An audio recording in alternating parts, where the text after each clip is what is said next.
Welcome back to Strong's Little Farmhouse. Last week, we were able to get all of our gravel spread and tamped. It looks great. We also got started on building the forms that will go around to create the concrete pad.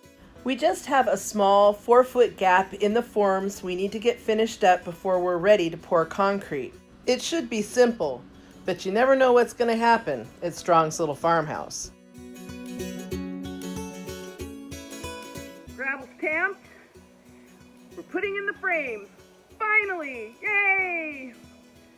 As I showed you before, we have the 3 sides done minus, you can see here, there's like a little 4-foot section not done. So now we got to put this board in, then we'll measure the exact size for the end pieces to connect everything together, and we'll be set.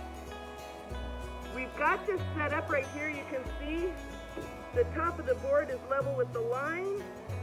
The boards are lined up with the line, so we should be good to go, but we do have to check it for level. Level.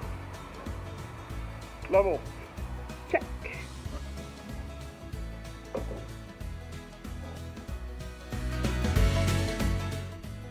Once we got the form in the position that we liked, we used jet stakes to hold the board in place, straight and level.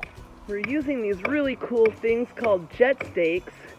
I don't know if you can see it. Maybe. There's little, oh there you go. There's little holes in it.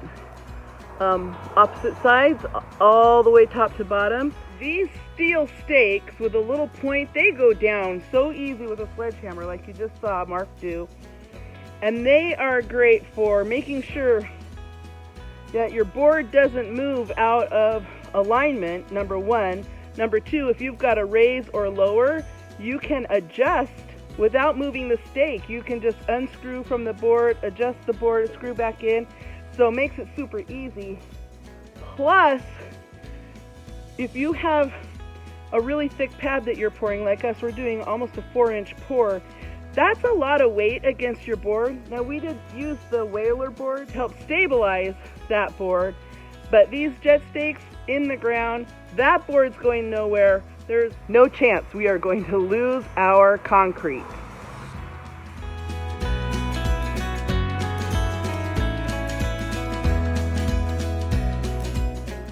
Mark has pounded this in with the sledge all the way down past the top of the board, because this is the side we're going to screed our concrete to make it flat. So we need the jet stakes to be below the board. Or you're going to push over to the line, and then I'll pound it.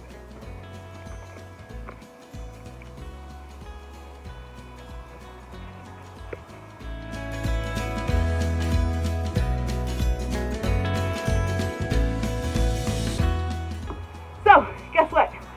It's starting to rain, so we're packing everything up, and we'll come back to this tomorrow.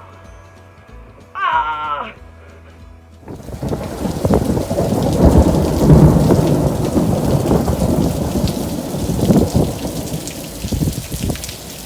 Well, it's raining again.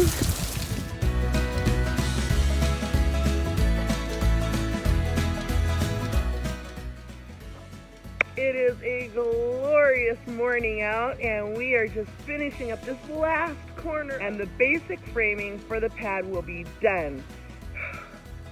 Thank you, Jesus, because this has been a long time coming. Now, we're just gonna get right to it because we got a lot of things to do today. All right, enough chit chat. Let's just get to it.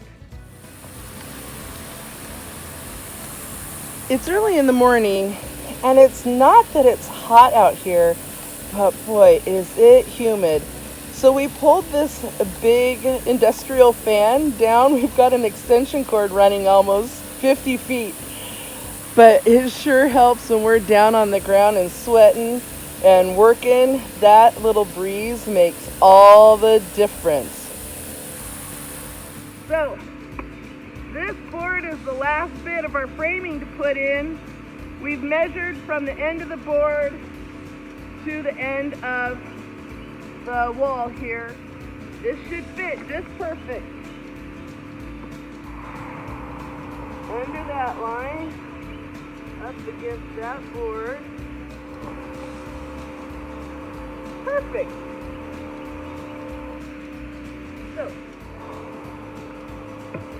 So to secure this open joint right here, we're going to use this 2x4 to join these two boards together, butt end, but also as resistance against the concrete for stabilization and support. Super simple, right? Super simple.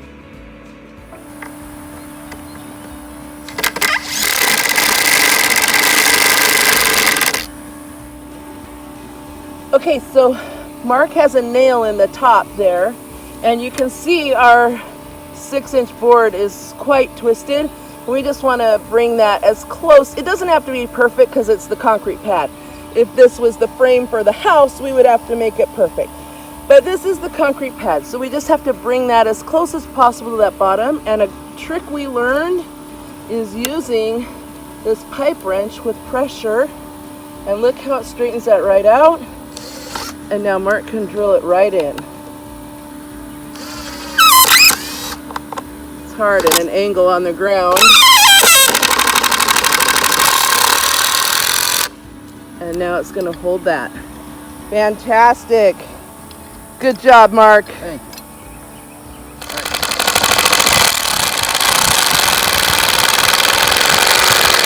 Okay. That's one.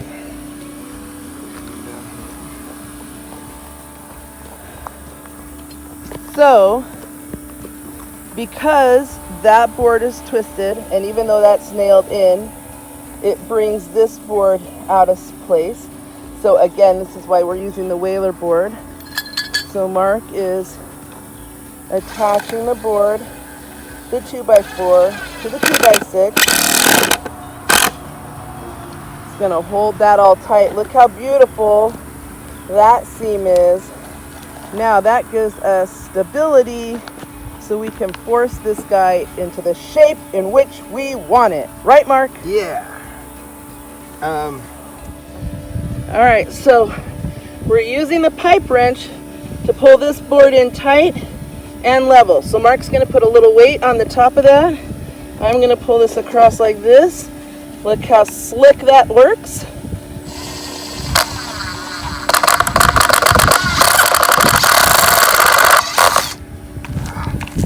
Ground's in the way, it's hard. And drive that 3-inch nail, and look at that. Beautiful. Now just finish up by putting the rest of the screws in.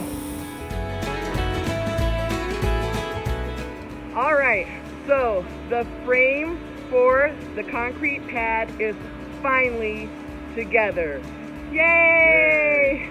It was a lot of work and it took a lot of time for us to get here, but we're so happy. It turned out actually really well. We learned a lot along the way. The trick with the pipe wrench for straightening out the warped boards was a big time saver. And we're going to be using that when we go to do the framing for the barn, because the wood right now is terrible. It's expensive and it's crappy, twisted, knotty, chunky. It's terrible wood right now, but it is what it is, and we got to get this barn built. So those things, those tips, I think that is really going to be helpful. Well, thank you so much for joining us at Strong's Little Farmhouse. If you made it this far in the video, you are a real fan, and we love you so much. Join us again for our next adventure when we start pouring the concrete.